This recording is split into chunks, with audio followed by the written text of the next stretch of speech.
is your boy West Coast. We live in the building. We live everywhere that you can possibly imagine. Anywhere that there is internet access, we are live. We live right now. Shout out to the folks that's watching us in a cave in Kandahar. What's up with you, man? Go outside. You'll get better signal. I promise. You know what I'm saying?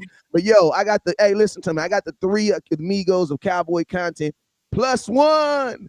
Arriba, I got to get a soundbite for that. You know Amigo. Amigo. You know what I'm saying? Pablo. Shout out to my boy Takeoff, man. But yo, I got Miss Stargazer Sports in the building. How you doing this morning? Hey, what's up, everybody? It's Stargazer. Glad to be here today with Henny, West Coast, and Landlord. Let's get it. Yes, sir. Hey, and listen to me. I'm gonna tell y'all this right now. Before anybody get offended, there's gonna be a couple times when I accidentally say he or yes, sir. Okay, it's universal, just like in the Bible. You know what I'm saying? When God says he talking to everybody. You feel me? All right. So yo, you already know whenever West Coast goes live, what are the three things you guys must do? Mandatory. What do they must do? First thing you must do is you must share. You must share. Why? Because when you was 2, your mama popped you on your arm and said, don't you know sharing is caring? You know what I'm saying? So we got to enforce that. Why? Because sharing is caring. So I need every single person that's watching right now, no matter where you're watching at, I need everybody right now to hit that share button. Now, the Dallas Cowboys have 5 Super Bowl rings, and we want to get another one, man. So 5 is the mandatory. 5 is the mandatory. Start off with 5. I need everybody to hit that share button at least 5 times. And then guess what? If you think we're going to win it this year, if you believe we're going to win it this year, I need you to give me one extra one. You feel me? One extra one. Give me one extra. So that's 6 shares for everybody, okay? Next thing I need you guys to do, if you're watching on Facebook, if you're the Book of Faces, if you're tuning in on Facebook, the Book of Faces, this is what I need you guys to do. I need you guys to hit that star button. What are stars? Stars are simply a way that you, the content creator, can show your boy West Coast that you rock with the content. You know what I'm saying? So make sure you guys hit that star button. On YouTube, it's called Super Chats. What are Super Chats? Super Chats are simply the exact same thing. The only difference is it's on YouTube. You know, you got to be a little different. You know what I'm saying? So this is what I'm going to do. I'm going to say what's up to everybody that's watching. As I say your name, all you got to do is hit that star button and then hit that share button. And then this is what we're going to do. I'm going to let the fellas start off first. HTM, man, let them know who's watching over there on your show, on your page, my boy. Yeah, man, my boy Double R, part of the Wrench Gang, done tapped in with me. And as y'all know, if you do not comment, I cannot give y'all a shout out. So everybody else, please hit the comment box. But I appreciate y'all for tapping in over here at the liquor store. Absolutely. Go ahead, Lord, let them know what you're rocking with. Absolutely. I got my boy Trap Boy Red in the building with me. Double R with 3 phones, Mr. 3 phones. And then Fish 82 the buzzer beater. And then Miss Regina Green with the green over here tapped in. We still building, man. Y'all, let's get it. Let's get this trap round the corner, what we say. Absolutely, absolutely. And then, hey, man, let's go. And then Stargaze, I know you new to this, but I want you to be true to this and still shout out to some people that's going to watch your show at some point, because even though may not be people watching right now, there's going to be a ton of people that's going to watch this as soon as it goes off. So give some shout out to some people that's going to watch later on. I'll go ahead and give a shout out to my guy on Twitter, Josmo. Me and him talk all the time. I'll give a shout out. I'm trying to see. My guy, the Bill on Twitter. I know he'll definitely watch. He probably watching right now. And I'll give a shout out. Let's see. And I'll give a shout out to my guy. Oh, I'll give a shout out to my girl, Quita. We talk all the time as well on Twitter. And I think I have like a couple of, I think Coach Marv, maybe Amp, and I think Ready Red has followed my YouTube, which is not live right now because I've got to wait to get the approval. But okay. People that should be watching my channel in the future. Hey, quick shout out to the Lunatic for the $2 donation. I appreciate you, brother. Yes, Absolutely. sir. All right, well, hey, man, so now that we didn't got the shout-outs out the way, we didn't pay the bills, man, let's go ahead and jump right into the content, man. And that is, man, it's a kind of continuation of yesterday, man, the conversation that was put out there about our quarterback possibly getting an extension, or should he get an extension. Before we start this conversation, let me phrase this real quick. Dak did not get an extension as of today. You know what I'm saying? He got a restructure. The difference between a restructure and an extension is Well, a restructure means if I got $50, they just gonna restructure that. Instead of having a $50 bill, they're gonna give me 2 20s and a 2 10s, but you still got $50. You know what I'm saying?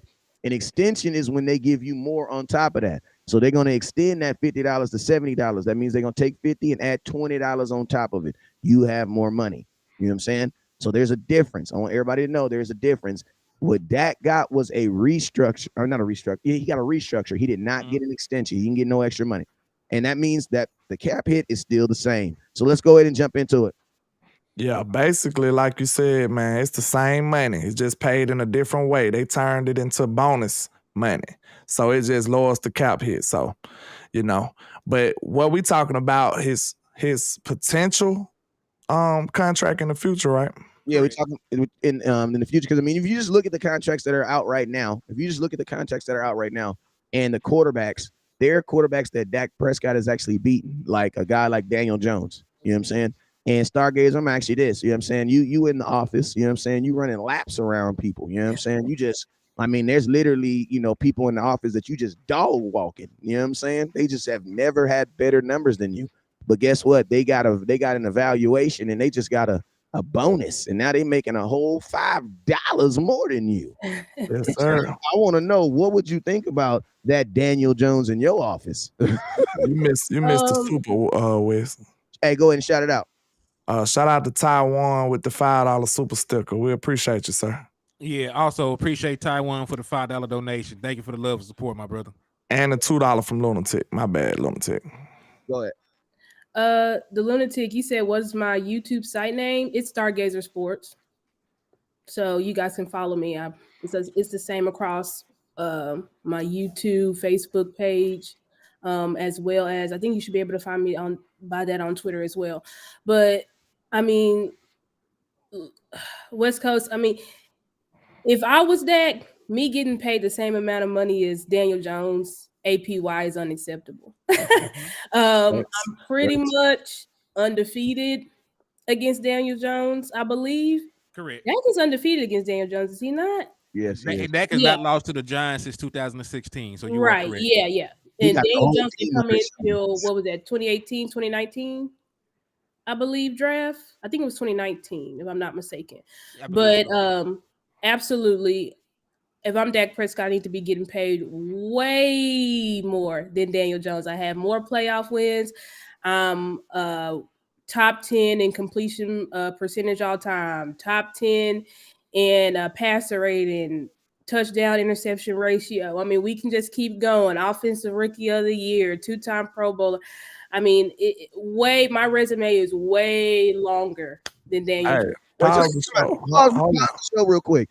So, Stargazer, you just not a girl. You a girl that actually know football. That's correct. Hey, Wes. That would be correct. You got that troll in the chat, man. You need to ban him. Who give me a name. Hey, you know what? Anything. Harry Hinkin, dude. Oh, hey, time out. What up, Harry? Hey, man. Man, I almost slipped down and called you something that I wanted to. Hey, Harry, I need you to tell you this right now.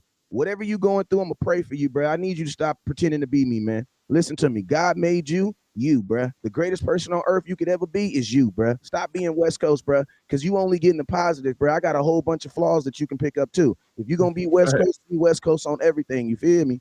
You know what I'm saying? Don't just be West Coast when you want to grab some bread and pretend to be me. You feel me? You got to be West Coast when I go down here try to get approved for this Porsche Cayenne, and you know what I'm saying? They say I can't get it because my credit not good enough. You feel me? So get that sucker up out of here. You feel me? But hey, right now, I gotta get up. I gotta get you up out of here, Harry. Hey, listen to me. That is the dude that's out there pretending to be me. Stop. Don't inbox him. Don't do nothing. Harry Hinkin is a fake, a fraud. You know what I'm saying? He Daniel Jones out here. Heck, damn it. Facts. Yeah. Go ahead. Continue, Star. What was I saying? Yeah, but if I'm Dak Prescott, I need to be getting paid way more than Daniel Jones. I think now they have Derek Carr as well getting paid just about the same as Dak Prescott. I need to be getting paid more than him for all the reasons I just listed. Sorry, guys, I'm a bit sick, so if y'all hear me, I apologize. But Dak Prescott is I don't care what anybody says, he's the number one quarterback now in the NFC. Now that old man Brady, we retired him. Dak Prescott retired him. So old man Brady's out. So And Aaron Rodgers is soon to be out, headed straight up to New York to the Jets land. So if I'm Dak Prescott, I need to be the highest paid quarterback in the NFC at the least. Ooh, Correct. hey, that's a good point. That is a really good point that you just brought up. I Go agree ahead. with that. Nah, it's like go and look at everybody else. Like she said, like there's a very good argument that Dak Prescott is the best quarterback in the NFC. But you got guys like Kyler Murray who's making $46 million APY, who's never won a playoff game, never thrown for 4,000 yards, never thrown for 30 touchdowns in the season. But he's the third highest APY in the National Football League. So guys like that are getting paid more than Dak Prescott without even having a similar sample size to him. Like Dak Prescott in his first three seasons made the playoffs twice and won a playoff game, made 2 Pro Bowl selections. Here we are going through the 5th year of Kyler Murray, 6th year maybe, and he has done nothing in the National Football League. So it's a very good point to point out there when you just look at the overall playing field in the NFL overall, really, because Russell Wilson has been on a decline for several years, and they still turned around and gave that man a $49 million contract. Facts. Aaron Rodgers has not won a Super Bowl since I was in college. That's been a long time. I got grandkids, so so Facts. so Sad. and he's making $50 million a year. So like there's a lot of quarterbacks who have been underachieving when Dak Prescott has been one of the winningest quarterbacks that's coming to the league. And what a lot of people do not know is Dak Prescott is actually top 25 all time in career win percentage. So like he's in the upper echelon of quarterbacks right now when you look at like his overall level of play. But he gets talked about like he's a career backup or something. I don't understand the standard correlation. Yeah, it's straight foolishness. And then it be with all due disrespect as well. Like, it don't just be like Dak ain't the best. It be Dak is ass type vibes and stuff like that. And like, I don't even want to talk about that. I wanted to lay hands on that young man. Like, we need to pray for him. But man, Dak has been a dominant force in the NFC East since he been in the league, bro. It ain't even been close. Like, and then even the naysayers, even the non-believers, y'all must admit, with Dak Prescott as quarterback, you never go into the game, into any of the NFC East games, thinking that you're finna lose. You be surprised when you do lose with Dak. You be like, man, I can't believe we lost that game. Like, it rarely happens. So, they say privilege is invisible to those who have it. So if you don't have Dak, then you'll start realizing exactly what he brought to the table. So I think y'all need to reconsider the way y'all view his contract, him as a player, how the way we failed to use him under Kellen Moore. A lot of people think Kellen Moore boosted up Dak Prescott, but he actually didn't. He got worse with Kellen Moore. Facts. You know what I'm saying? Like, hold on. I don't even mean to cut you off. It's like, how can you? Hey, listen, Christopher, because I was speaking to you. He said Dak doesn't show in big games, but in a playoff game, he had 5 touchdowns. Did he not? Or do you just pick and choose what you consider a big game is? But I'm gonna tell y'all like this. You gotta say it like this, right? Dak Prescott is like, it's like Dak Prescott is like like our relationship with Dak is kind of like our relationship with like a parent, like a child's relationship with a parent, right? A parent can just have some normal things in life happen, like, I don't know, the plant shut down and everyth's crazy, nobody got a job, right? And then the child will look at that as like, oh my God, we are let down. But it's like, it's not that we're let down. It's just you're not an adult to understand that that's normal things that happen in life. Like, really good teams go in the playoffs with high expectations and lose. Like, that's like, if you have watched football before, you have seen it before. Like, that is just the nature of the game. And to be honest with you, typically the best team that is considered to be the best team in football, for the most part, doesn't even win the Super Bowl. This is one of the few years when the actual overall best team that from start won the Super Bowl. That usually doesn't happen. Think about this. It didn't happen the last 2 years. The Rams were not considered the best team in football at any point in 2021 when they won the Super Bowl. And Tampa Bay was not considered a top football team in 2020 when they won the Super Bowl at any point of the season. You know what I'm saying? So Go ahead. I was just about to say, man, we just gotta realize when these false narratives get thrown around against your quarterback, you gotta be wise enough to be able to detect this foolishness. You know what I'm saying? Because it's a lot of quarterbacks who got a way easier job than Dak making money. You know what I'm saying? And then we put all the expectations on Dak's shoulder to say he's supposed to catapult this team to the promised land by himself. Like that's just foolishness. You took away his number one weapon, and now you still looking at him to win a Super Bowl. Did you see what Aaron Rodgers looked like against San Francisco? Did you see that? Adams, it was worse than Dak. It was Yes. Did you see him the past few years going up against San Francisco? And this was your MVP of the league. And he didn't look too much better than Dak did against him. And this is in the playoffs because I mean the San Francisco 49ers, you know, they walked in our house and beat us on the road, and in 2021 and 2021 went straight to Green Bay and beat them on the road. You know what I'm saying? And a lot of these people that hate Dak, they'll take Aaron Rodgers in a heartbeat. And then you would have got the same results. That's what you would have got against that defense. Maybe even worse results because of my bad, West Coast. Go ahead. No, go ahead. I'm saying maybe even worse results because I think many people don't realize what we try to tell people about Dak is that Dak has been his head coach for a majority of his career was Jason Garrett. Shit. Like, I don't think people really comprehend what that means. I think people just look at the games on Sunday and they say, oh, maybe, you know, Dak maybe have thrown a pick here, or Dak maybe missed this read, or he took a sack here, but you're not realizing who are the coaches involved.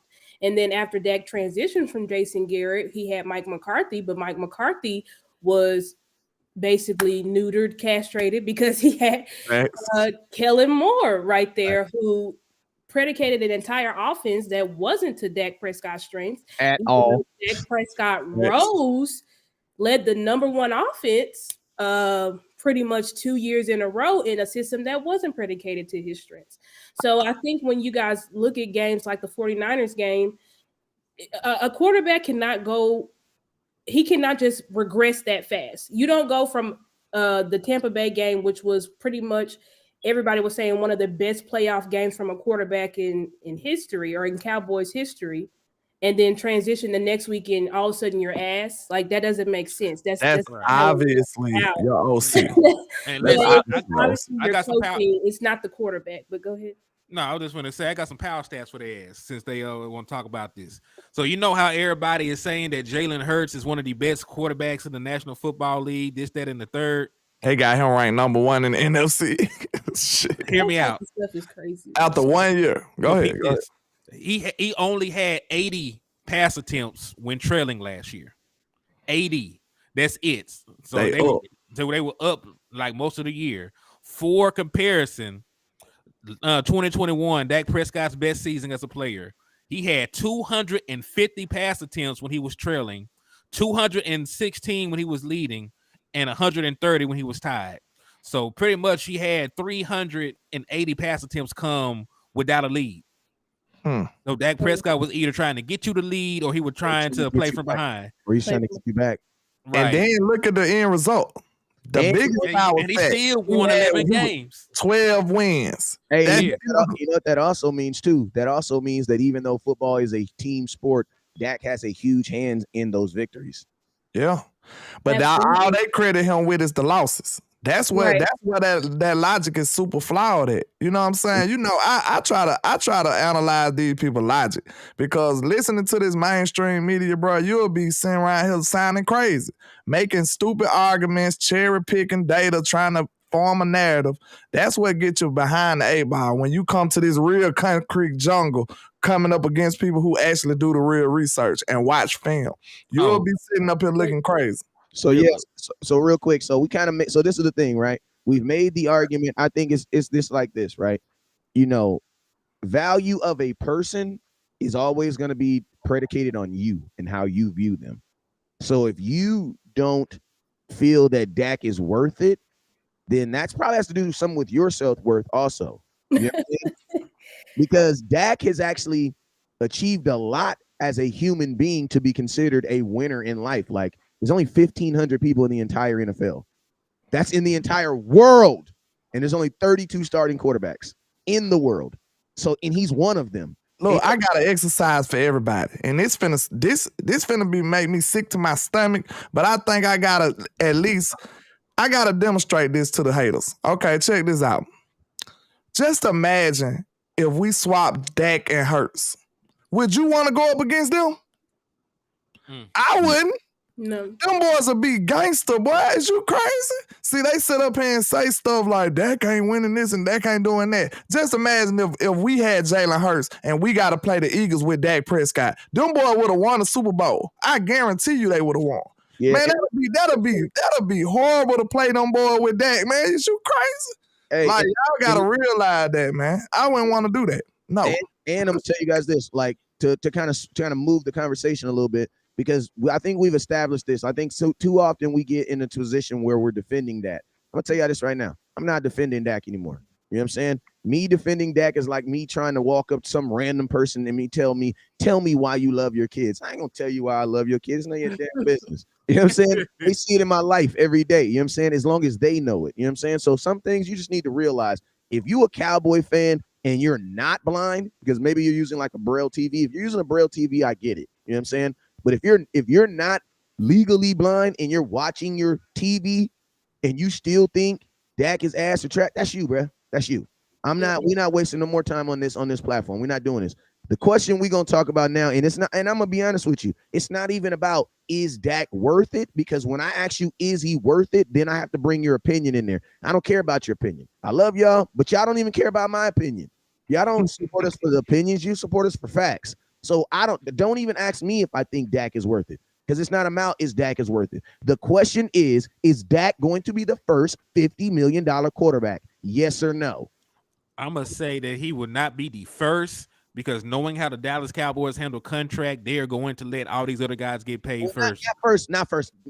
Will he be a? Yeah. Second, the 2-point question. Okay. Well, no, he will not be the first, because we already know how they handle contracts. Like the entire market's going to reset by the time they pay Dak Prescott. Secondly, yes, he will eventually make $50 million. The same people saying no are the same people saying that Dak Prescott wasn't a $30 million quarterback, and then he got paid $40 million, because that's because the market. Right. He's not a $30 million quarterback. He's a $40 million quarterback. Right. Congratulations. Congratulations. You played yourself. So like it's going to happen, because it is what it is. Yesterday's price is not today's price. It used to be the starting rate for a starting quarterback was $30 million. Well, now it ain't. Now it's around $40 million. You already got a quarterback making $50 million APY at this point. Let me read them off for you real quick, and I'm showing it on they can actually see this on the show too. Aaron Rodgers, $59 million next year. Deshaun Watson, $46 million. Daniel Jones, old Super Bowl winning champion. Oh, go to the playoffs every year. Oh, he loses by 6 points in the playoffs on the road to the number 2 seed team. Daniel Jones can't even hold that jock scrap. Come on, was I talking about Dak right now? Yes, Daniel Jones is the 3rd highest paid quarterback in football. Daniel Jones is technically tied with number 2, because he's actually just making the same amount of money as Daniel Jones. So that's why I don't even want to hear. That's why, like, when people say, is Dak worth it? Worth doesn't matter, because my question is this: has Daniel Jones done anything of what Deshaun Watson has done? And then my next question is this: has Daniel Jones and Deshaun Watson do better than Patrick Mahomes? Of course not. In a parallel world, there's a quarterback. This is called the Twilight Zone. Daniel Jones is making more money than Patrick Mahomes. $6 million, actually. Daniel Jones got put out in the playoffs and he got a raise. Patrick Mahomes got one Super Bowl. This one thing we failing to realize too. When Dak first came in, Daniel Jones made more money than him out the gate. Yep. Dak wasn't making nothing. He was a 1st round pick. Yeah, Dak wasn't making nothing. Daniel Jones making way more money than Dak did made. You know what I'm saying? And Dak had to fight for his. Yeah, Dak Prescott only made a little bit over $2 million on the first 4 years of his deal. I'm not a pocket watcher, but you supposed to get. I think you supposed to get the opportunity to be equal. You know what I'm saying? It depends. It's performance based, but you just get the opportunity. You know what I'm saying? You get a chance to try to be able to get paid that much. And Dak has performed way better than Daniel Jones. So he should get more money than him. That's how it is. It's performance based. Scott, talk to me, Star. Yeah, 100%. I think when it comes to, I mean, you look at these numbers. I don't even know if Aaron Rodgers is worth his money now, and people may think that that's crazy. He got a big name though. He's first ballot Hall of Famer. I know, best quarterback. Tom Brady to go. You can say Aaron Rodgers is the arm talent goat or whatever y'all want to say, but based on his performance last year, even though it was after he was coming off an MVP season, it's like, was he, from the way he performed last year, was it worth it, quote unquote? And the answer would be probably not. But again, you get paid based off of what you've done as a collective. I don't think people realize that. And really, you should get, I'm talking about a collective of your entire career. You're not really just going to get paid based off of you did this, so now let me pay you. You look at your whole tenure. But at the same time, I mean, you're seeing guys like Daniel Jones getting paid more than Patrick Mahomes. But see, no one cares about that. They don't talk. Why aren't they talking about this on the 3 and 4 letter networks? That Daniel Jones is now getting more money APY than Patrick Mahomes. No one cares. They only talk about this when it comes to your quarterback, which is Dak Prescott. And that's why fans think that, oh, Dak is getting paid this amount of money and he's not worth it because he's 2 and 4 in the playoffs and all of it, and bring up, you see when fans say that, they don't bring up all of Dak's accolades. They only focus on he's 2 and 4 in the playoffs. He can't get it done. But if you go through and look at Dak's passer rating through all his playoff performances, it's been pretty good. Right. Besides the 2 playoff games that he had against the 49ers, which clearly that would mean that the system is the issue. Because when you come back and lose to the same team the exact same way that you did the year before, how is that an indictment on your quarterback and not your coach? Because you had a full year to prepare. Full year to prepare for this team who did the exact same, pretty much ran the exact same defense against you, and you still can't score points against them. And still got stuffed. Hey, and think about this. I'm gonna tell you the narrative too. That's crazy. Is like the same under the same standards that people use on Dak Prescott. Daniel Jones shouldn't have got paid because Daniel Jones lost in the playoffs. And I'm gonna tell y'all something like this. Like doing content has made me a better fan, but it's also made me something else. And what that something else is like it's almost like a third person.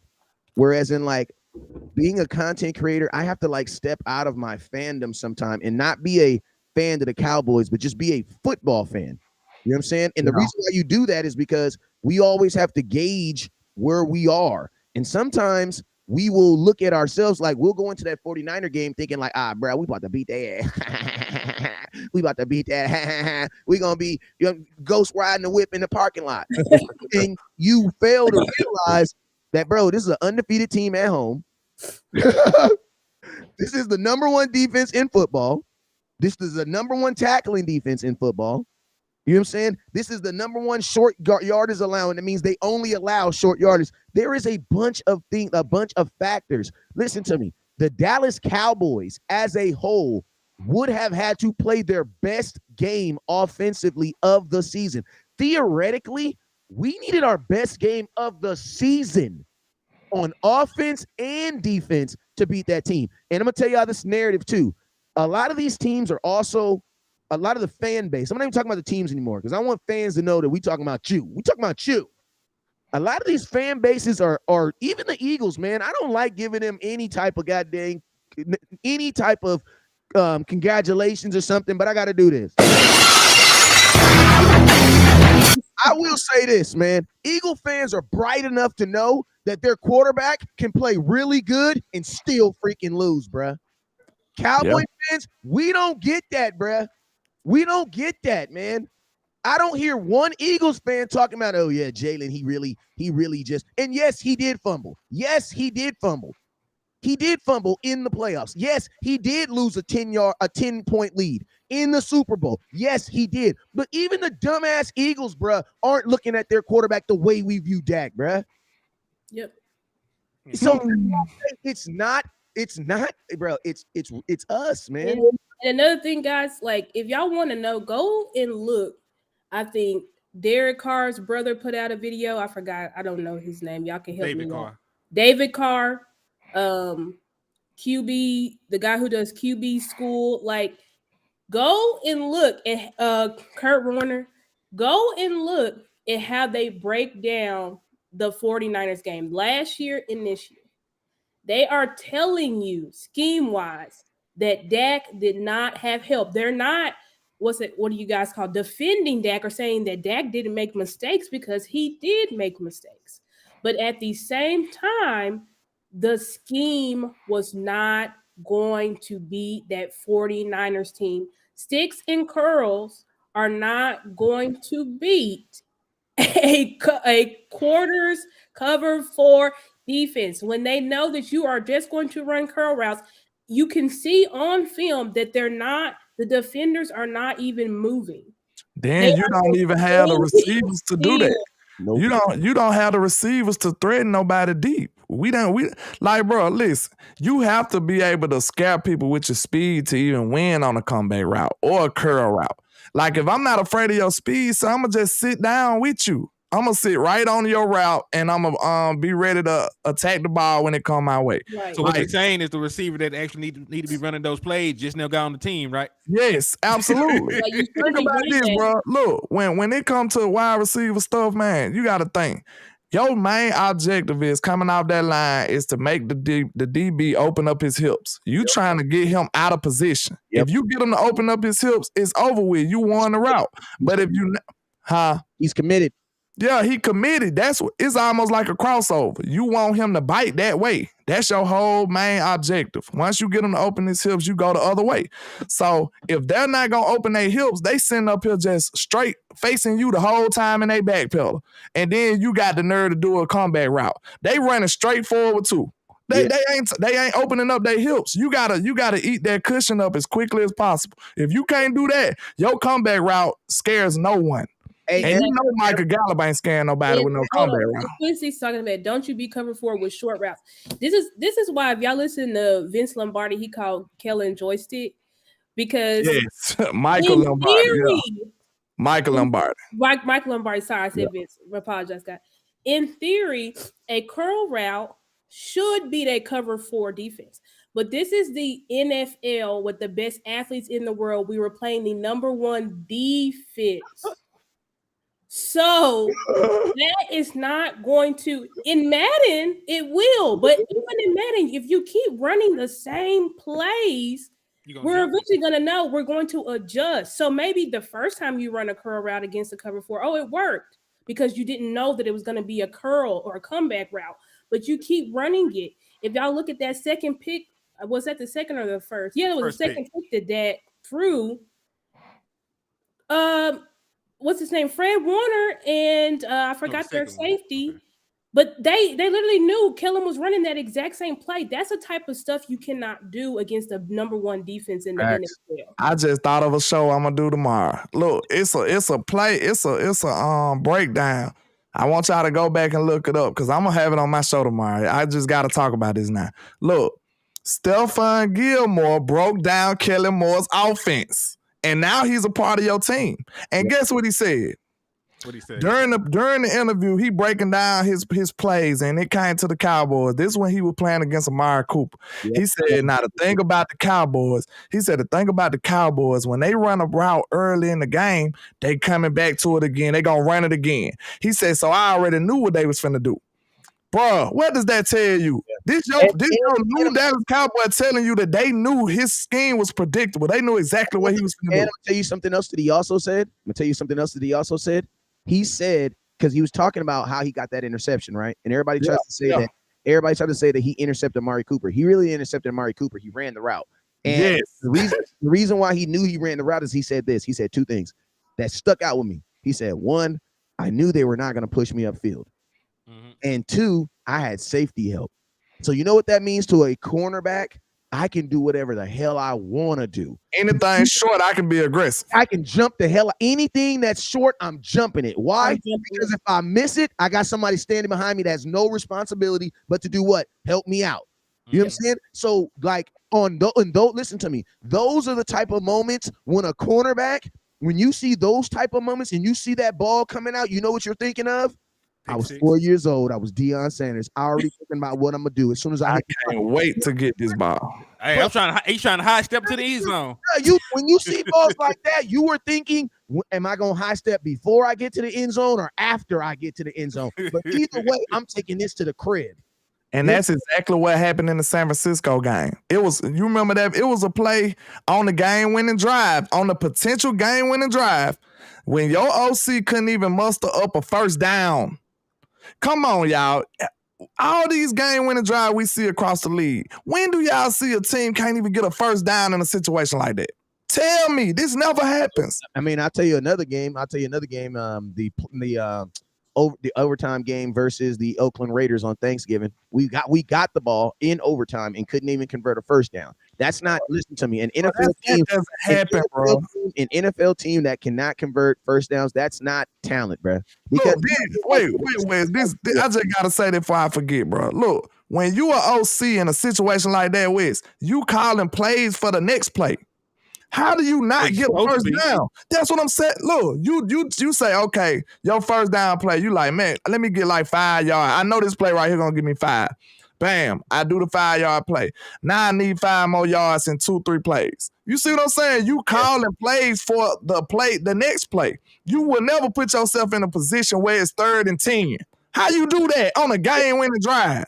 Right. Yes, and I want to say something real quick too, because not all interceptions. Listen to me, Dak does have interceptions that are on him, but not all interceptions that are on Dak. And I'm gonna tell you this right now: there are some times where interceptions are kind of warranted. The reason being is because, listen to me, man, you have supreme athletes. At some point, even Jerry Jones said, "Bro, you got to throw that damn football, bro." Like, there's a reason why you have guys like Trevon Diggs, guys like Deron Bland, who are taking the ball from guys. Like, listen to me. I don't want to set this narrative that Dak is supposed to be out here throwing 0 interceptions. That is not realistic. You don't have before in the NFL. I'm gonna tell y'all something like this: throwing and I'm gonna keep it real. Leading the league in interceptions. You know what that really means? That means you're probably gonna go far in the playoffs, because the last 2 quarterbacks that led the league in interceptions, Dak Prescott led the league in interceptions. He lost in the second round of the playoffs. Guess what?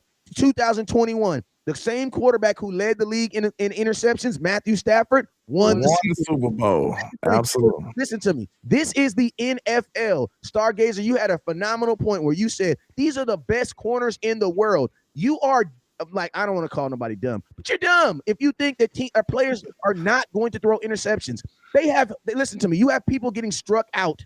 You have the best hitters in the world who play baseball. And guess what? In a season, they're going to strike out more than they hit. These probably the only 3 out of 10 is good in baseball. Thank you, bro. 3 out of 10. That's 30. I was just about to say, these might be the only situations where you don't throw interceptions. You either got some spectacular receivers that's getting super open. That's one. Or you a very, very conservative quarterback who don't want to take any chances. That's 2. You know what I'm saying? It's not many different reasons that you won't throw interceptions. Like, bro, you have to throw interceptions to be a effective quarterback. That's just how it goes. Like, you got to push the ball to the second level. Level throws are what beat teams. And think about this. Dak Prescott had 6 interceptions this year where he threw the ball. Noah Brown, Ferguson, Dalton Schultz, CeeDee Lamb twice, touched the ball, did not catch the ball, and the ball went somewhere else. So I'm talking about handoffs. And this is the equivalent. Listen to me. We all had them situations. Mama called at summer. It's about to be summer, so we all know this. Mama call you at 12 o'clock. I'm going to be home at 4. That house better be clean, and you better take out that chicken in the refrigerator. You know what I'm saying? Guess what? You take the chicken out the refrigerator, you clean the house. You waiting for mama to get home at 4. Well, guess what? Little brother come through and tear everything up. Because that's what little brother do. Mama come home. Guess what? Because you the oldest. I ain't trying to be discriminative, but in a black home, everybody's still getting their butt whooped. It's just how I go. Yeah. Here I am. Yep. Getting my butt whooped, and I was the little brother because my sister was the big sister. Here, my sister is getting her butt whooped and taking that L. Why? Knowing that she cleaned up that house and did what she was supposed to do. Like that's the situation that your quarterback is in. And every quarterback is in. I Every forgot. in that situation. And I'm gonna say this last thing real quick. That's why quarterbacks and players in general, they do not get paid off of playoffs. Do you guys know that an NFL's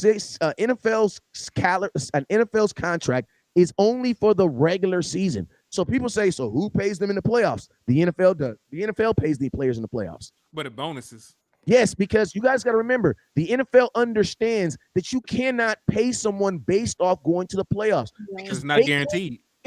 You can't control that. And let's just be real. As good as Patrick Mahomes is, Patrick Mahomes would not take a contract that's like, I'll give you $2 billion, but you got to go to the playoffs 5 times out of the next 7. He's not going to take that contract. Yeah. Unless he can pick every player. Look, I was about to say, this is the last one. I forgot the other aspect for you to not throw interceptions. The last one is that you just mad selfish. You just a selfish player. Think Aaron about Rodgers. it. Like, yeah, you just throwing the ball away. You don't want to mess up your stats. That's the only way you can get it. Those are the 3 aspects. Because think about this. It's almost like if y'all familiar with basketball, you know when the clock running out, the player throw the ball to a center or something for the turnover. The point guard don't want to take the turnover at the end of the buzz. Yeah. You know what I'm saying? Because it's like they'll mess up their stats. So they'll throw it to a big guy. Like Aaron Rodgers is probably the best example of that. Like you throwing the ball away 100 times because you don't want to mess up your stats. See, them the only kind of players that could just sustain not throwing interceptions. Like if you really trying to win, if you really trying to do something for your team, taking chances, that's part of it. Yes. Like throwing interceptions are the same throws that get you the win in a lot of them other times. So you got to take the good with the bad. And hey, also, man, hold up, DeQuincy. Let me just say this. Hold up. We ain't gonna give DeQuincy no more. Nah, I gotta say this. Get off my chest, Kim. I'm gonna say. Listen, I gotta say that. Go ahead. I gotta say that. You gotta back up now. Nah. Hey, because Kinfo, you listen to the 4-letter network, that you're lost. Because they are getting clicks, they getting views, they getting money off your ignorance. Listen to them to destroy your team. They are on Dak the same reason they were on Tony Romo, and the same reason that they were on every other damn Dallas Cowboy quarterback in between. It's the Cowboys. It's low-hanging fruit to talk about, them not winning this, that, and the third. But there are like over a dozen franchises that don't even have championships. There are more teams besides Dallas Cowboys. There's teams with longer Super Bowl droughts than the Dallas Cowboys. So, it doesn't matter what they say about Dak Prescott. Like when we come over here, we're talking about statistics, we're talking about advanced metrics, film, all the other stuff that actually matters. Like everything points to Dak Prescott being a good enough quarterback to win with. So we're not going to even sit here and talk about people we don't care about. If you cared about them so much, you'll be watching them right now. But you're over here in the liquor store, in the trap, over here with Stargazer West Coast, chopping it up, talk about some real Cowboy shit. So forget them. All right, go. Hey, and I'm gonna tell you this real quick. Go ahead, start. I'll say my piece after start. Go ahead, say what you're gonna say, start. Oh, I was just gonna say, like, and you also have to realize that, like, Dak was, I think he was the quarterback. Yeah, he led quarterbacks in having to throw the ball in tight windows. Correct. So that speaks to 2 things. 1, your receivers aren't able to get separation. 2, your offensive coordinator is not calling plays to help your quarterback be able to make easy reads. Mike McCarthy just made a statement. I think he's at I forgot what I don't know. I don't think he's at owners meeting. Yeah, he's at the owners meeting. And he said the bread and butter of an offense, or the way that you make your offense really go, is by not giving your players too much responsibility. If y'all watched Emmitt Smith, he also talked about how when they had their first offensive coordinator, things were too complicated for him. And so it affected the way they played. They ended up doing bad that season. But then Jimmy brought in a new offensive coordinator, and he said he simplified the game so much for them. It was so easy for him to be able to read his keys and just make plays. And so you have to realize, if you are in a system where it's predicated, and I know y'all have to really do your research to find out what system we were running, which was, I guess the term no ID offense where it's just it looks like this today, it looks like this tomorrow. But if you were really looking at that type of thing when you don't have a scheme, guys, like there's no. That's why Dak looked totally different from what's the word the Bucks game to the San Fran game, because we did not have a set scheme. We did not have an offensive coordinator that knew how to scheme guys open consistently. That's why Mike McCarthy said, hey, when I was the offensive coordinator, I knew I got my plays for CD, I have my plays for Zeke, I have my plays. I'm going to have plays for each of my guys because I have to know what I can call in order to get my guys going, get my guys open. So it's just a lot. It's a lot that went into Dak made bad decisions this year that resulted in interceptions, but there was also a lot of issues that were based on scheme, that were based on just the personnel that we had. And you have to also think with a hobble Michael Gallup, why did we have a hobble Michael Gallup coming off of that knee injury doing stop routes? That's probably like the worst routes you would want for somebody who's just coming off that type of injury to be doing. So there's just a lot of stuff y'all gotta think about before you just say Dak sucks. Like consider all things. That's what my friends always say. Consider all things before you just make a statement. And I'm gonna keep it real. That's why I say as rational, like we got to stop validating some of this stupidity. You know what I'm saying? Like I think smart people give stupid people a sounding board to sound off when we validate their stupidity. Like some point you just gotta, you see an Eagles fan talking crap on the street, you just look at them, you just keep walking. You know what I'm saying? And like that's just and I also understand that like for some people their quarterback is almost like their week is based upon how well their team plays. You know what I'm saying? And I love it. I'm a fan too. I get it. I'm a love fan too. And a lot of we're programmed as in like the quarterback, the supreme athlete, the runner of the team. But listen to me. The NFL is probably as balanced as it is right now. You know what I'm saying? Whereas there isn't like Patrick Mahomes is clearly the best quarterback in football, I believe, but that doesn't guarantee that he's going to win a Super Bowl every year. It doesn't even guarantee he's going to win it next year. You know what I'm saying? So the NFL is as even as it is. And I'm going to tell you, there's this thing called the salary cap. The salary cap prevents you from having all the good players anyway. And I'm going to tell y'all this, for all y'all folks that say, he's only good when he has great players. Guess what? That's how it is, everybody. At your job, you're better when you have better employees around you. And guess what? When you don't have good employees around you, guess what? You do all the work and get drugged for it. So like she said, name the Super Bowl teams and the championship teams that don't have Hall of Famers on them. You know what I'm saying? Like, what Hall of Famers has Dak really played with weapon wise? I know he has outside of Jason Witten, but he was 100 years old. Jason Witten was on the tail end. Jason Witten was going to name Patrick Mahomes and Aaron Rodgers and all these guys. These guys in the Peyton Mannings and the Drew Breeses. These guys are either Hall of Famers themselves or play with multiple Hall of Famers. I'm probably going to have Hall of Famer coaches. Andy Reid, like, y'all got to be. Hey, start. Think about this. Think about this. There were two teams in the NFL who had 4 All-Pros on it. Mm-hmm. Guess what those two teams were? I'll give them to you. Kansas City Chiefs and San Francisco 49ers. Now think about this. If the 49ers would have had a better quarterback, their quarterback probably would have been an All-Pro because of the success of the team, because that's kind of like Jalen Hurts. Jalen Hurts did not have no damn All-Pro season. Jalen Hurts had a offensive rookie of the year season because he did as good as I'm just being real. Good as Dak. Y'all not good enough. But like folks was like, listen to me. I literally got caught up in the same track. Why? Because y'all know I'm for the black quarterback. I love the black quarterback. You know what I'm saying? I love quarterbacks too. I love the white quarterbacks too if they good. You know what I'm saying? But I want them to succeed, right? And so I'm on. It's like week 3, and I'm like, man, y'all Jalen Hurts, man. He good, man. He playing good. He the MVP. He should be the MVP.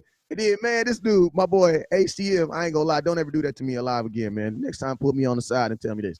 But he did this to me on live, bruh. West Coast, what's up, man? Hey, man, look at his stats. Go look at his stats, man. Let's just take a look at his stats. And I'm gonna tell you, whenever someone sets you up like that, you gotta know your ex-gal come up. Hey, babe, come over, man. I want to kick you a little plate or something. You just got your income tax, right? Right, you must have not been listening to me, Wes, because you know I ain't buying it. I've been not buying it. I'm a Cowboy fan, but I'm a Bama fan too, bro. I wanted him out of my building. That's what I wanted. I wanted him out of there. I think I started rocking with you. I think I started rocking with you around Inward like crazy. week 5, like round 4, because we just started at the beginning of the season. Me and Henny started at the beginning of the season. You know what I'm saying? But long Yeah. story short, literally on air, I was like, bruh, what is y'all like? What is y'all talking about? Like, these are literally Dak's rookie season stats. And stop bringing up Outside the of all rushing the, I'm touchdowns gonna that say were they about QB 1 yard. They about 1 Like- yard apiece.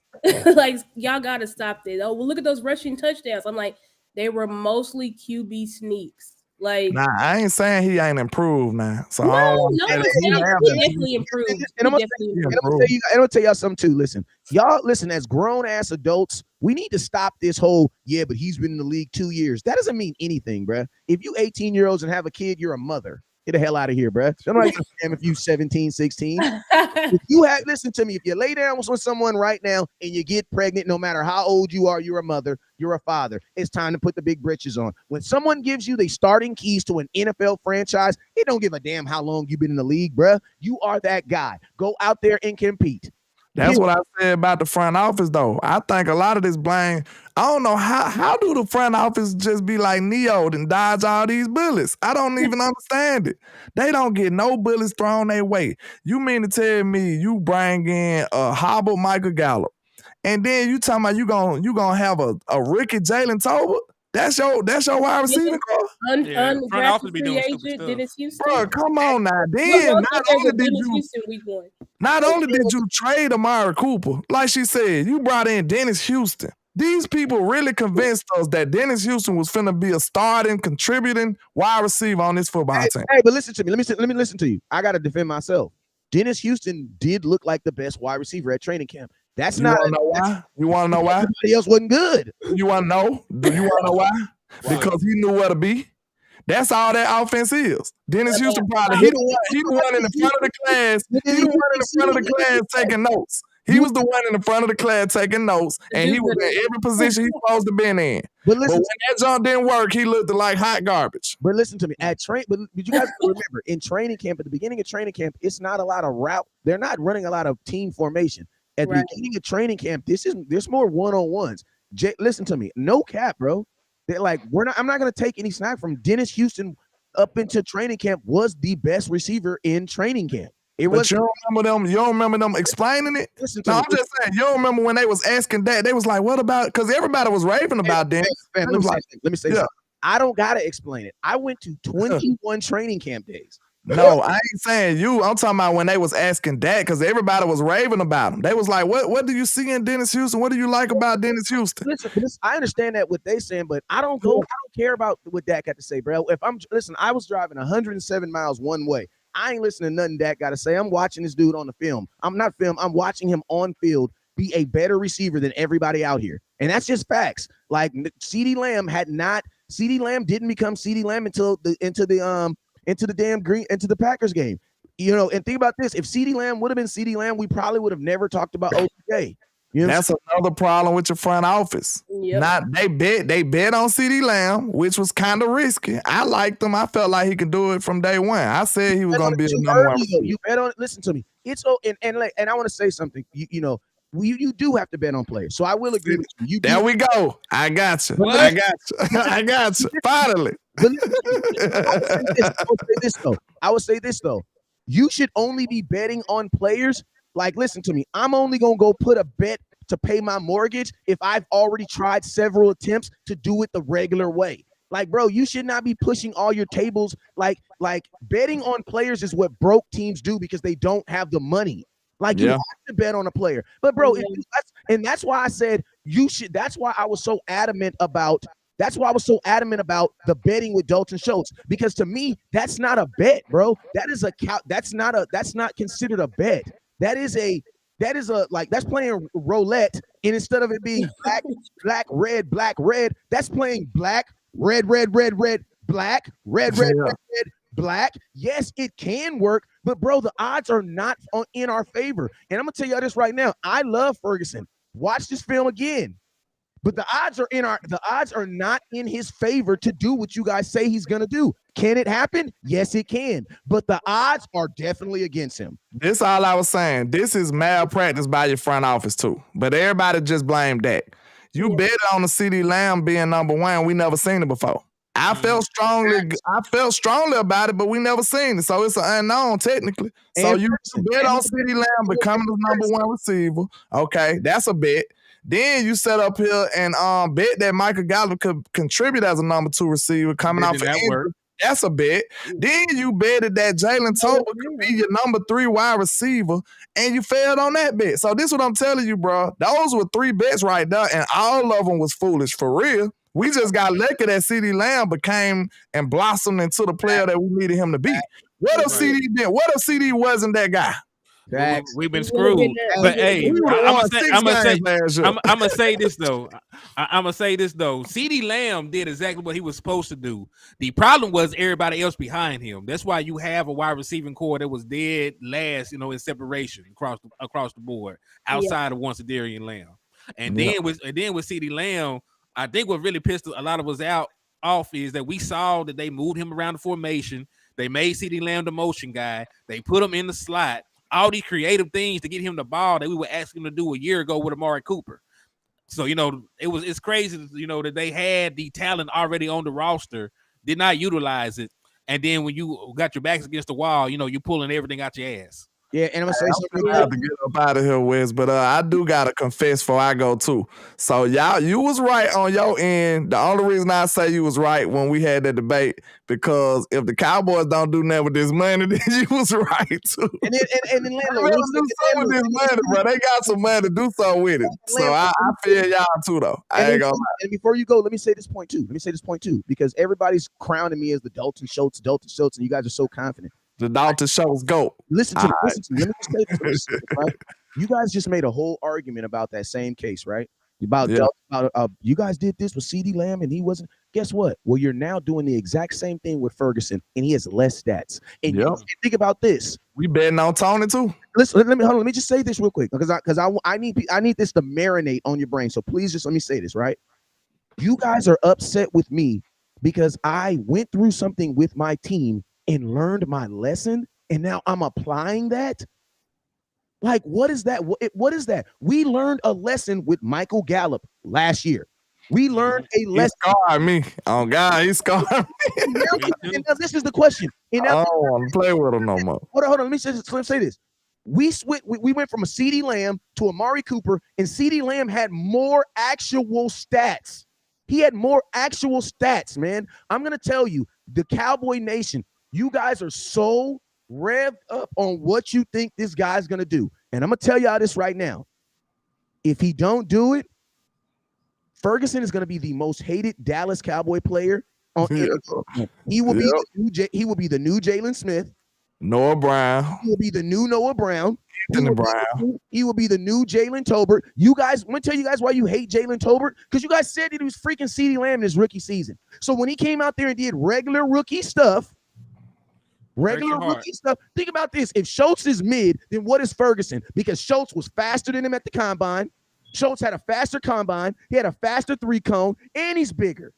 So my question, 40. So I want everybody to just think about that for a minute. For all y'all folks that's saying that Ferguson just more athletic, no, he's not. That's not a proven fact. Schultz is faster in a 40, faster in a cone time, and he had 3 touchdowns in the playoffs. Yeah, I also have to depart from you. That's crazy. Yeah, we gotta get up out. I get off here. Hey, let them know where they can find you guys at. Yeah, man, it's your boy Henry the Moore reporting live from the liquor store. I appreciate all y'all for the love and support. I will be back later on tonight, man. Appreciate you and God bless. Already, man. I go by Landlord from Alabama with the same handle on all social media, man. I'm real close to 1K on Facebook, so y'all help me get there. I think I'm at like 980 something, and I'm rounding up to 3,500 on YouTube. So y'all help me get there, and I appreciate all the love and support. Nice rocking with you today, Sky. Star, my bad. And, shout out to West Coast Cowboy as well, man. I appreciate y'all. I'm gonna holler at y'all though, man. Appreciate you. Hey, Star, how much time you got left on? I'm good. Okay, you good, you good. Hey man, I'm gonna tell y'all this right here. Some of y'all Cowboy fans, y'all just, this is what I'm gonna tell y'all. I know I make you feel like when I say stuff about Dalton Schultz, I love that you guys. I'm okay with you guys disagreeing with me. I'm okay with it. I'm okay with it. I'm okay with it. The reason why I'm okay with it is because this is such an important subject that everybody can't go along with it. And I'm gonna tell you this right now. Like, this is one of those things where if Ferguson does not work out, we are screwed, bruh. Like, and think about this. We're not even asking him to go from season 2. We're asking him to go from 1 to almost like season 3. And the delta and that's the same thing Landlords is saying right now. If that doesn't work out, your team's not gonna go get somebody. So I'm just saying, guys like Matt Batten, who like to love me when I'm on other shows and talk crazy about me when I'm on here by myself, all I'm saying is, for 1 second, can you guys just pause and think about that? What if your plan A does not work? What if he's not able to make that jump? And Ferguson is not more athletic than Dalton Schultz because he didn't run faster than him and he didn't have a faster shoulder time. So now you guys are just going to say he is because you want him to be. But my question is this: all the confidence that you guys have in this Ferguson, if it's not there or he's just a regular second-year tight end, what do the Cowboys do next? What's your thoughts? Yeah, my thoughts on this is I am a believer. And let me see if I can play a Somebody little bit. somebody said game speed, bro. Game speed does not exist. That's how fast your TV is watching, bro. Like, come on, yeah. I think here's the divide between what West Coast, which this is what I believe you're saying. What West Coast is saying is that there's just no guarantee. There's just no guarantee that Ferguson is going to show up how we expect for him to show up. Now, we have expectations on what he can do based off of what we've seen in, his rookie year.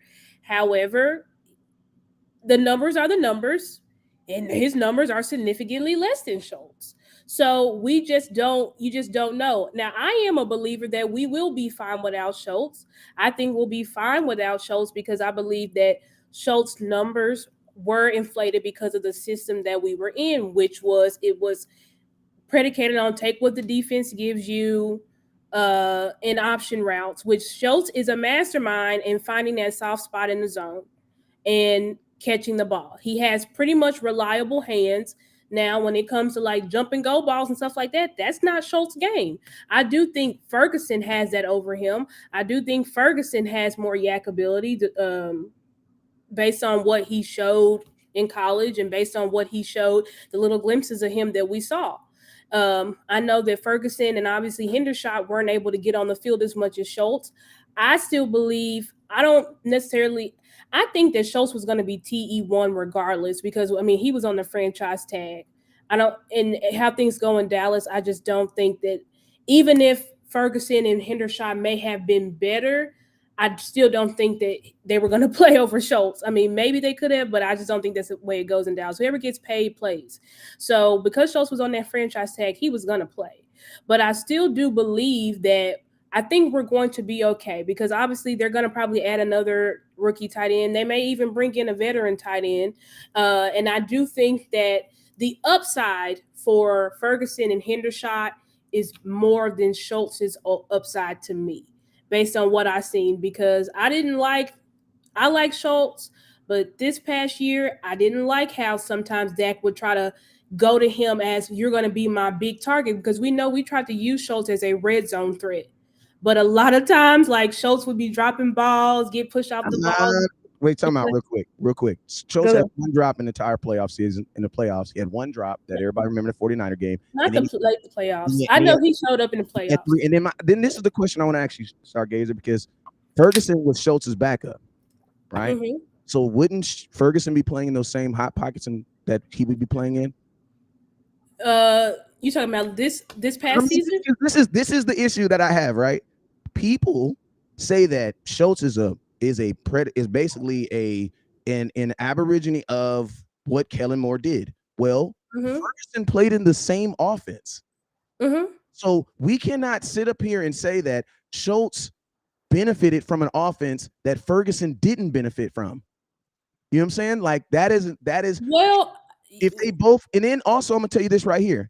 You know who has more upside than everybody? Draft picks. Everybody has more upside. You don't know why? Because upside is a gauge of something we don't know. So that's why we try to stay away from upside, right? Because everything has an upside if it has an upside. Like, think about this. We could draft a quarterback in the first round right now, and there are upsides to having him over Dak Prescott. Why? Because, bruh, if we play this rookie quarterback and he plays well, you got him for 5 years instead of having Dak for only 2, and you got to redo the same contract. You know what I'm saying? So I think upside to everyone, but the real question is, in business and in life, is the first off, were you put in a situation where you couldn't have all three? Was there a situation where we couldn't have all three? Because a lot of Cowboy fans, the Cowboys have the fan base and content creators have made fans really think that we were in a situation where we couldn't have all three. No, we could have had all three. Like, tell me this, this is the crazy thing, the crazy issue that I have with Dalton Schultz. People honestly think that Cowboys are better with Ferguson, Hendershot, McEwen, where I think we're better with Ferguson, Schultz, Hendershot. Like, at the end of the day, the goal is to get them all. Like, this should be like Pokemon. Like, the goal should be. I'm with you. I'm with you on that, Wes. Is that we got rid of production.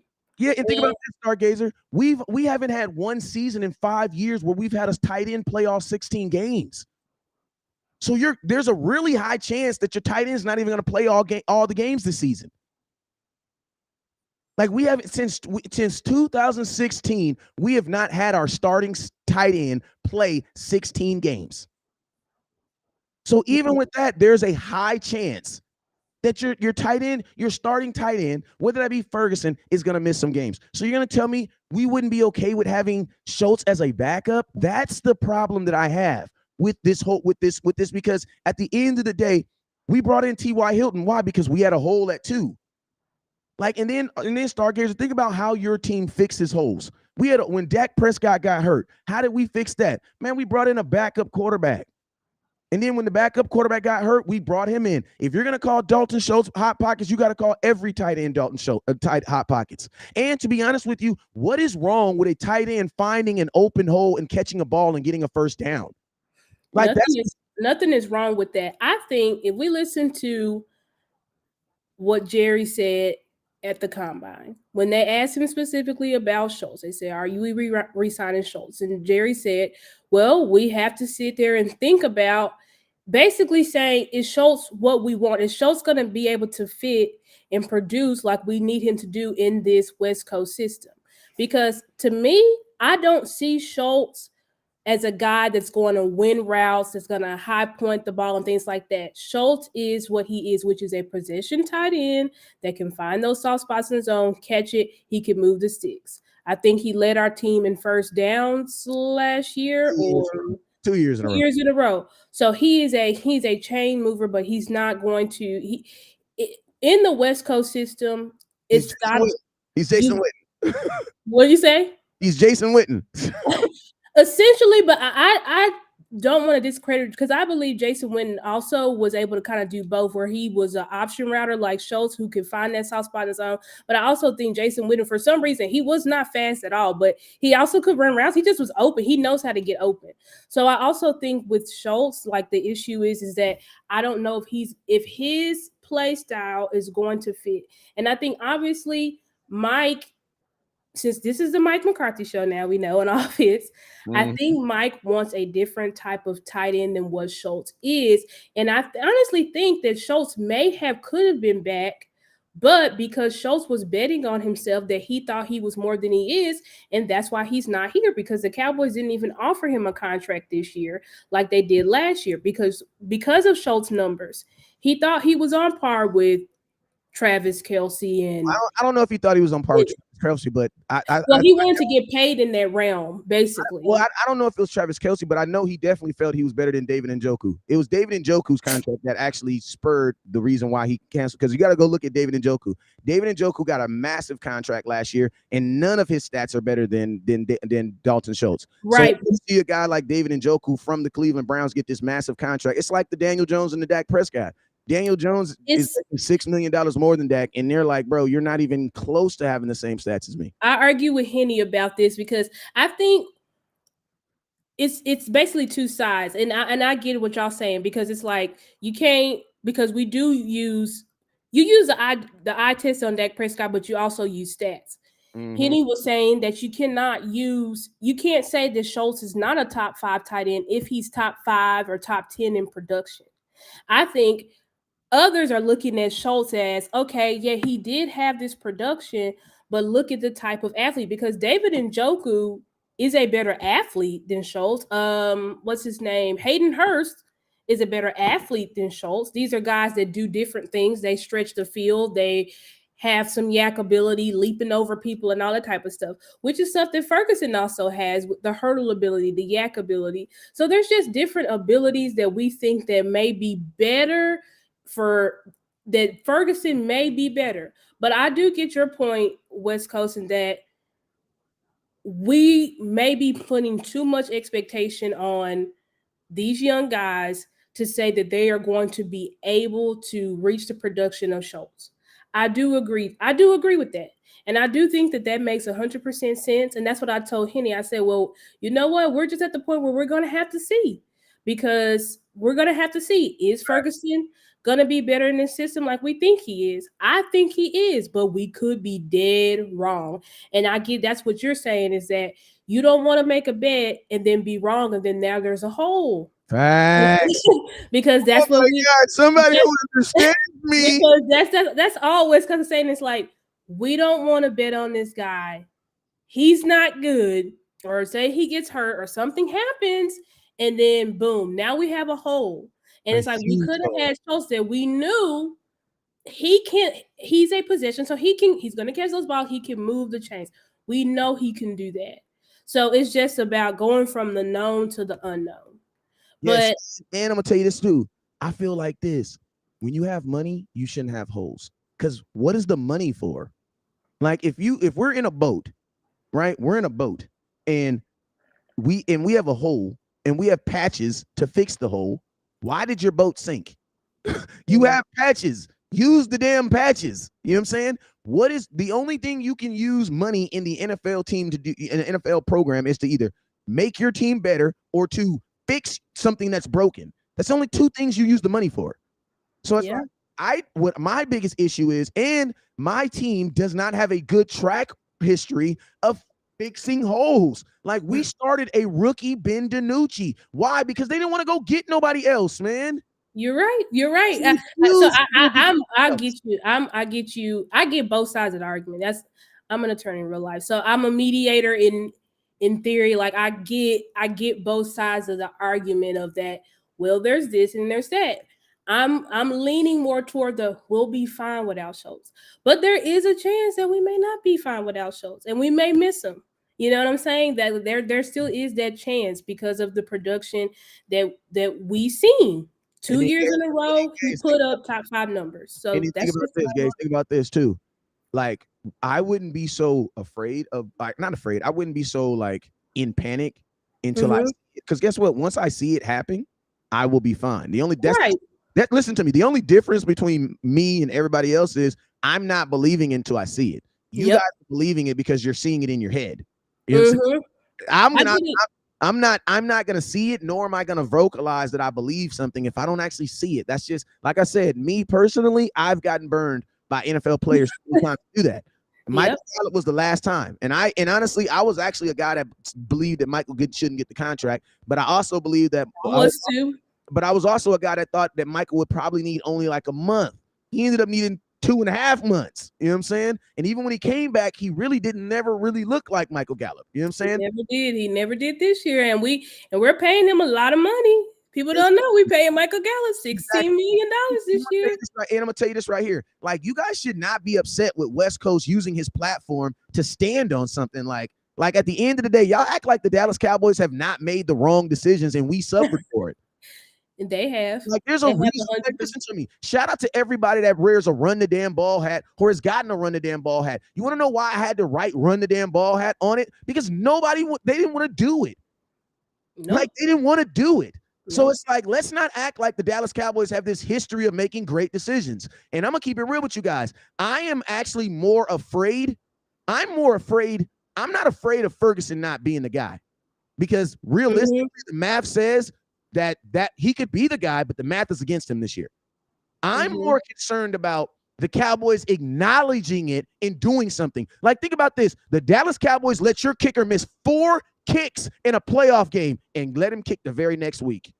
They said, hey, maybe it's Tampa Bay's air. Think about this. They brought Brett Mayer back after he torched us 3 games in 2020. Bro, your organization systematically makes the wrong decision. So you cannot just be like, oh, yeah, the Cowboys got this. No, I'm going to tell you what the Cowboys did. They sided with the fans. That's what they did. This is one of those situations I feel like the Cowboys sided with the fans. And all I'm asking is this.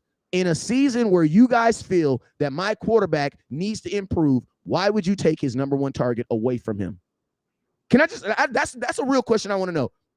If Dak didn't have a good season last year, why would you take his starting tight end away from him? A guy he's throwing more touchdowns, more touchdowns, and more first downs too. Think about this, Stargazer. The last 2 years, Dak lost his starting wide receiver. The next year, he lost his starting tight end. Think about this, too. These are also the first 2 years on his extension. Ever since Dak Prescott has been on this extension, the Dallas Cowboys have taken, and not off the defense, they have taken guys off this team. And you know what they've told Dak? Dak, prove to me that CeeDee Lamb can be a number 1 receiver. Hey, Dak, prove to me that Ferguson can be a number 1 tight end. No, bruh. They're not asking Patrick Mahomes to prove anything. They're not asking. They already believe in Patrick Mahomes. Go do it. Yeah. Go do it. I mean, I will say the front office definitely has a history of making wrong decisions. However, we have seen that they've made smarter decisions. They did make smarter decisions in the season when they knew our run defense still wasn't what it needed to be. And then they went and got Jonathan Hankins at the trade deadline, who did help us significantly. They did make a decision when they realized, oh, we messed up tremendously. Let's go try to get somebody. Let's go try to at least get a wide receiver that we think could possibly help us get past, obviously, San Fran. Now, we had an offensive coordinator that did not use the guy that we picked up, besides, 3rd and 30, versus the Eagles, which that's an indictment on Ellen Moore. He didn't really get no targets, too. Yeah, he didn't really get targets, and so we brought this guy in and you didn't target him. I will say this. We do have a good enough. I'm at the point where if my quarterback can throw to a T.Y. Hilton who just got off the couch, a 3rd and 30 ball, I mean, it was just right there in the breadbasket.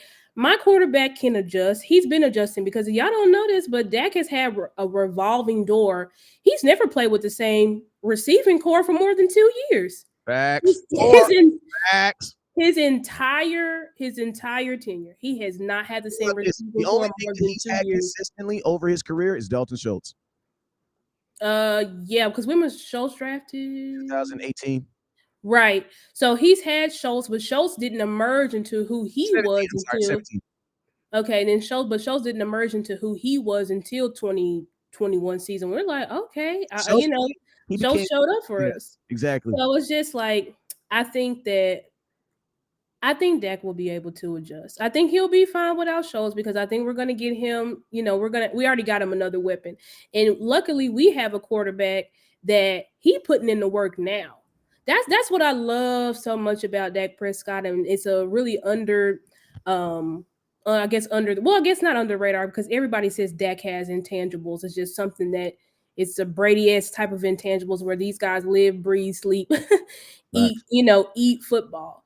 So we have a quarterback who's already working with working with Ferguson, working with McEwen, working more with CeeDee Lamb, going to be working with Brand. He called Brandon Cooks as soon as he got signed. So he's already working with Brandon Cooks. And Brandon Cooks has already said he's damn glad to be here. He's very excited to be here and play with Dak Prescott because they know the type of man that Dak Prescott is. And Dak is going to put in the work to make sure that the timing is right, that the chemistry is there. And, we're grateful because this is a season. This is another season where Dak He's not rehabbing or anything like that. So he has the ability to go in and put in work with his guys. But as I said, I get both sides of the argument because it could be a possibility that there's a follow. But because Dak Prescott has been able to continue to be a winning quarterback despite his weapons changing how it has, I do think he's going to just continue to be able to move forward.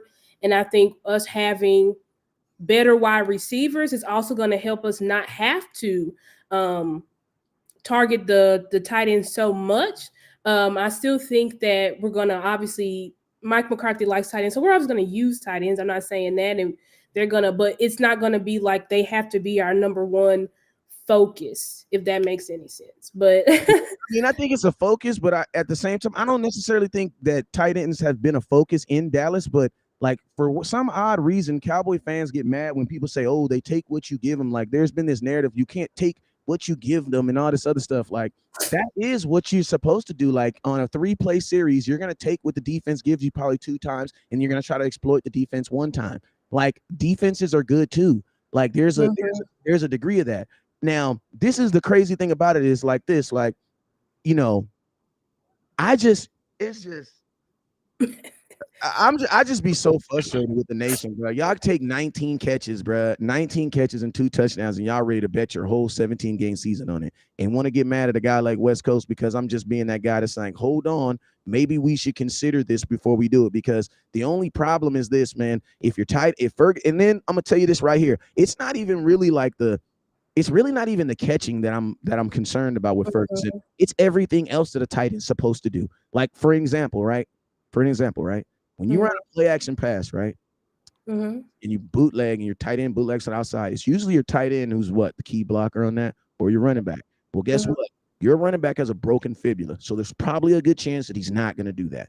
Okay, at least week through 4. So now, guess what? Ferguson has to be a power blocker and needs to be able to pick up blitzing linebackers. That's something he's never done in this NFL. Why? Because you don't do that when you're only catching 19 passes. And they didn't really play him a lot. Only thing I'm saying is this: if I was Ferguson's agent, and if I was Ferguson as a choice, yes, I want to have an opportunity, but I also want to have a safety net for this team. And that's the only thing I'm saying. I love the Cowboys more than I love Jake Ferguson and his will to want to succeed. At the end of the day, we still got rent that got to get paid. And the cool thing about the game is we're going into a season where theoretically this is a season for Dak to get paid. Yeah. Dak has to look good this year, man. He can't have no diminished stats this year. Dak is going to be on a 1-year deal next year. And isn't it funny that in a year when he's about to be on a 1-year deal for $59 million, he loses the guy he's throwing more touchdowns to and more damn first downs. All I'm saying is this: there is a lot riding on Dak Prescott this year, especially in a season where you guys said he threw 15 interceptions. So why put him in a situation to be throwing the ball to more inexperience? That's why I say the Chiefs would never do this. The Chiefs would never do this. And then think about this. Go look at the playoffs teams. All the playoff teams had really a good above tight ends. The 49ers, they have a really good tight end. The goddamn Chiefs have a really good tight end. The Eagles have a good tight end, and Dallas Goddard. That's true. You're right. And I'm gonna tell you this right here: none of their tight ends are guys that are trying to find their way in the NFL. These are all established guys. Yeah, that's a point. That's a point there. I think Tom went to Tampa Bay. Who did he want? When Tom went to Tampa Bay, he wanted Gronk. You're 100% right. I agree with you. Wes. Is like, all these. It's just we're going to an unknown of, and there's a lot riding. We just have to hope, because of the system, the change in system, that one is going to be a lot easier on Dak Prescott, a lot easier reads. We're going to run the ball, a lot of things that we've been asking God, please, God, help our offense to look like this. Based on what the coaches and front office have said, that it is going to change this year. And so I think, as I said, I think we will be fine. If I was a betting woman, I would say I think we will be okay without Schultz. But I do understand that, we are going into an unknown. and that is a bit scary. If I was a betting man, you know what I would say? I'm not taking this bet. It's like this isn't a put a gun to my head. You got to take this bet. So it's like, this is the thing. Why take a bet on Tony Pollard and take a bet on Dalton Schultz? No, you got to do one or the other. You don't take a bet on both. Like I'm trying to pay my mortgage with a scratch off, and I'm trying to play my insurance with a lottery ticket. That's why y'all need to hope that we go ahead and bring Ezekiel Elliott back. So facts. Like, listen to me. We need to bring Zeke back because you don't want to. People, I mean, I don't know. People have doctors on their shows and stuff like that, and they say that Tony Pollard's gonna be fine.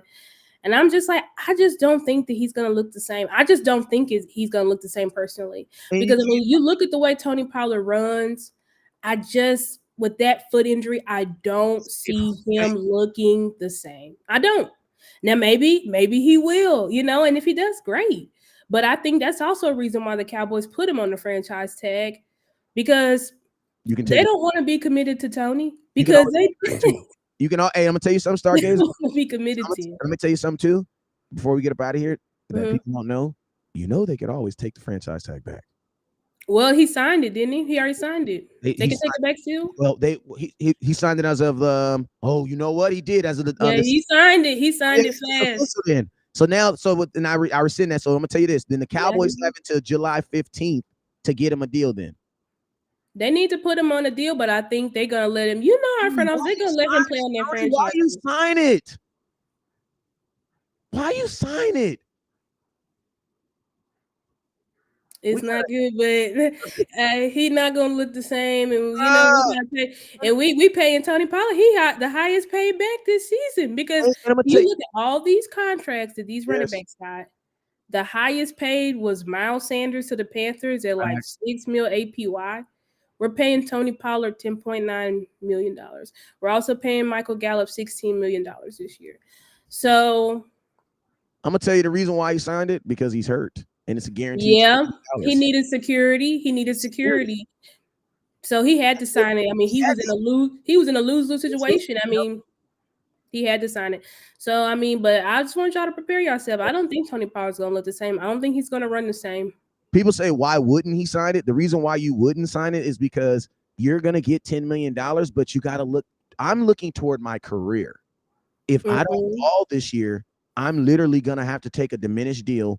I'm going to be Dalton Schultz. You know what I'm saying? Yeah. At a worse position. If Tony Pollard doesn't ball on this $10 million this year, and I'm going to tell you guys, the odds theoretically are against him. Yeah. If he doesn't ball in this thing, he's going to get a contract for like $2-3 million the next year, if that. So that's why I said, like, it's a calculated risk where it's like, if you're not 100% healthy, you don't sign it. If you don't think you can come back and be Tony Pollard week 1, you don't sign it. You want to know why? Because you take your chances at a bigger contract. I know $10 million is a lot of money to walk away from, though. I know it is. It is. And I'm going to tell you, when you're hurt, you almost have to take it. But as far as if you, like, if I don't even want to say if I believe. I put it to you like this. If Tony Pollard's healthy, she's not signing that.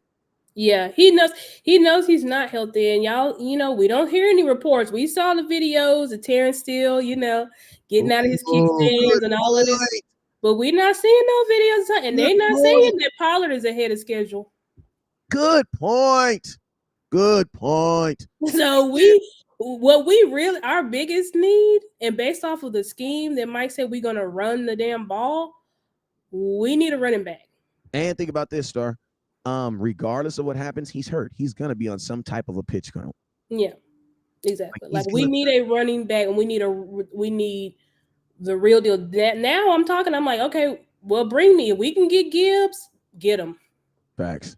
If you can get Gibbs, Kendre Miller, I don't think Bijan be there, but you can get these guys. You need to bring them in the building because you need a real back, a real dynamic back that can help this team. I like Bijan, but his tape versus Arizona, I was I'm not on the Bijan hype train at all, but I mean he's definitely a top 3 back in the draft. So I just say, I honestly prefer Gibbs or Kendre Miller. I love Kendre Miller. That's the guy that I would go for. Also, I'm seeing a lot of spark about Dwayne McBride. I haven't got into his film, but I'm going to watch him because it seems like he's got everything. It's just that he played for a smaller school, so that may be like the knock against him. But yeah, we definitely need a running back for sure. Because we cannot rely on Tony Pollard. We cannot rely on what's his name, Malik Davis, Rico Dowdell. I mean, these guys, we cannot rely on these guys. Not rely on inexperience. we need to just go ahead and bring Zeke back. I'm hoping that we bring him back. And it's somebody said, you bring him back after you not give his number away, man. He can come back as 15. He wants to be. He tweeted out he wants to be 15 anyway. He wants to go back to his college number. I think it'd be great. And you start. Star, let me tell you this. Let me tell you how smooth Jerry is. Let me tell you. This is what Jerry do. You, Steven. Hey, Steven. This is what we're gonna do. Okay. We're gonna let that something go out there. We're gonna let him out of here, right? Then we're gonna give his 21 to Gilmore. We're gonna sell that jersey, right? But listen. But then we also gonna sell the rest of them Zeke 21s we got. And then you know what else we gonna do? Cheryl, how fast it take you to cook up a couple 15 jerseys? So this is what we gonna do. We gonna have 2 players and we gonna sell 3 different numbers. That's exactly what Jerry's doing. And I'm trying to tell y'all. Break it down to him real quick, Star. You the lawyers. Break it down to him. What Jerry doing? He about to sell you 3 numbers for 2 dudes. Yeah, Jerry is selling y'all three numbers for 2 dudes. But think about this. Jerry and Steven, go and read Jerry's statement that he made about Zeke. What he said in that statement when we first released Zeke is the same thing he said. He said we released Zeke so that he could go into the market and see what he's worth. The Cowboys are betting on Ezekiel Elliott coming back. Facts. No, they didn't want to get rid of him, but they knew that we could not have him play under that same contract. So they said, let's release him. Let's go in. Let's let the market decide what he's worth. And then, obviously, if it's outpriced, we get outpriced for outpriced. But if we can bring him back, if he sees, and now y'all see these teams that Zeke said he was interested in, the Eagles, the Jets, and the Bengals. The Eagles and Jets said that they're out. So his market is drying up. And think about this. You could literally put Zeke on a whole new contract for cheaper than what the last contract was worth. Absolutely. And so now the contract is not insulting. That's why Jerry said, and Steven said, we didn't want to offer him a contract, a restructure. Because it would insult him. Yes. Oh, you know what? It's like it's like your cleaning lady, you paying her $100 a month, you get mad at her and you tell her she got to clean the same house, but she got to do it for $80. She's not gonna. Your house is not gonna look the same, bro. Right. It's not gonna look the same. Yeah. They never released Zeke with. So for all y'all saying Zeke is wide, blah blah blah blah blah, all that BS nonsense y'all been saying, the Cowboys don't think that. The Cowboys never really wanted to get rid of Zeke. It has always been about the money, and so they played the long game with Zeke because they knew if Zeke goes out there in that market. No one, because Zeke's camp said he was leaving because they believe he's still a starter. That's why that's his camp. Starter means starter. But remember, starter, when they say starter, they weren't actually talking about position because Zeke was already the starter. They were talking about finances. They were talking about money. Yeah. So they think, they obviously think he's still worth that $16 million. Right. Exactly. That's exactly what they were saying. But now the market is like, I don't think so. And think about this. With Zeke's probably thinking too, like, bro, all this Zeke's thinking about all the stuff he does. The Cowboys are only trying to pay him for the running back. They're not really trying to pay him for being on the field 20 times pass blocking. Because that's why Zeke is like, bro, I'm worth the $16 million because, bro, I'm your best blocker. I got 12 touchdowns. Zeke is looking at the totality where the Dallas Cowboys are like, I only want to pay you for that. Yeah, I want to pay you for this. And so when he comes back, now his role will be clear. It'll be established. Zeke will know who he is. And all sides will be clear. And there'll be no insults. There'll be no issues, in the locker room or anything like that. It should just be smooth sailing if it works out how the front office is planning. Because if you listen to Steven said, if they lose Zeke, he said, it will be ideal if we could get a strong, powerful back, which means that they know Tony Pollard. He's not that dude. Tony Pollard is not going to be, he cannot be the only back. They know that for sure. It's not questionable. It's not a question. They know that for sure. So they said it would be ideal in the draft. They're looking for power backs. Yes. And think about this, with the money that you're paying Tony Pollard, $10 million guaranteed, it's like a lose-lose, because it's like, as an organization, like, you can't just drive him like a rental, because he's like, bro, you only got him for a year. You know what I'm saying? And you're paying him $10 million. Like, the most important thing is Tony Pollard has to be available for us in the playoffs. You know what I'm saying? So it's like, right now, I'm even okay with Tony Pollard not playing the first month. You want to know why? Because you only got him 1 year. Right. I only have him 1 year. So it's like, I want to guarantee that he is there in the playoffs when I need him. That's why I say, like, Tyron Smith, like, guys like him, I don't care, bro. Like, I don't care about the first 5 games of the season. You know what I'm saying? Right. You think about this, like, Rondell Jones, unless we brought him in, he has 61. He's played in 71 games in his NFL. He's only started 25. He's not starting running back. No. And the people, y'all, Ronald Jones he's competing with Malik Davis and Rico Dowdle, guys. He's not a Zeke replacement. I don't know why people were saying that. Like, is this the guy to replace Zeke? No. John says, I'll say something real quick. John says, so when you going to admit you were wrong about they couldn't sign him back? First off, John, I never said that the Cowboys wouldn't sign him back. I actually did a whole show yesterday that started off that said, this is America. You can sign him back. It's just a matter of what you owe them. You're going to have to still pay him. It's like, if you owe your gardener $50 for last week and he comes to cut this week and it's $60 for this week, you technically owe him $110. You know what I'm saying? So could the Dallas Cowboys, you can do that in anywhere. You could do, this is America. There's nowhere in America that you can't do anything. But are you willing to do the consequences that come with it? The Cowboys have brought players back. Listen, why would I say that? And they brought Jason Witten back. Like, exactly. They can definitely bring Zeke back. Like, what are you talking about? We just don't know how. But if Jerry is saying that, if Mike McCarthy is saying they would love to have him back, can do it. They know there's a way you can bring him back. There's a way to bring him back for sure. Yeah, but that's why I said, I was like, man, I don't know, because you're going to have to pay him what you owe him and put him on, you know what I'm saying? In a new contract, right. But it's like, I think we'll see. We'll just keep watching and see how this plays out. But hey, shout out to all the folks that always constantly disagree with me. No, West Coast, you did say it. Hey, if I did, it's on video. And, hey, I love it. If I said it, send it to me. I got a free run the damn ball hat for anybody can send that to me. You know what I'm saying? I love it. You know what I'm saying? Because if I said right, Craig, we're gonna have to wait and see. We gotta wait and see. We don't know. But hey, man, this has been entertaining. We got to get on to our days. I appreciate you. I appreciate y'all. But it's only me and Star. It's only me. Yeah. But I appreciate you for tuning in, man. We gonna definitely get you back on the show more often, man. This is not just a one-time thing. You know, West Coast, I put a lot of content out there, but I always want to be known as guys who's putting content creators. There's a difference between people who create content and someone who creates content creators. And I want to be the one who does both. All right, man, you held your own today, man. Let them know where they can find you at, and let them know where they need to go follow you at. Yeah, so you guys can subscribe right now to my YouTube channel. There's no content on it, but now that I, got my streaming service and my new computer and all that stuff, that's why it was been a delay, guys, because I was trying to get my better equipment.